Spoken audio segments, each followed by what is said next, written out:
மனிதனுக்கு கிடைக்கிற ஆகப்பெரிய, நிறைய பேர் நினைக்கிறார்கள் சபருண்டா கோபம் வர்ற நேரம் அப்படி நிக்கிறேன். இல்லை, அல்லாஹ்வுடைய நல்லடியார்களே, இன்னல்லாஹ மஅஸ் ஸாபிரின்.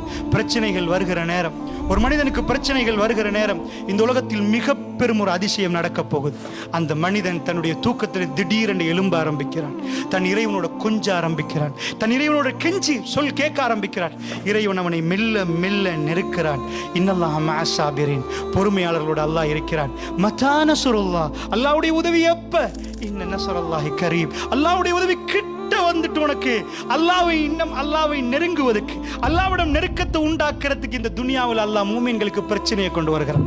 காஃபிர்களுக்கு என்னப்பா எனக்கு காய்ச்சல் தலை சுத்தி கீழே விழுவுறான், திரும்ப எழும்புறான், திரும்ப அடி, திரும்ப கீழே விழுவுறான், என்னப்பா எனக்கு ஆச்சு தடமாறுறான். அதையெல்லாம் தாண்டி பிரச்சனை முடிய ரசூலுல்லாஹ்வுக்கு வருகிற நேரம் பெருமானார் சிரித்த முகத்தோடு பதில் கொடுத்தார்கள்.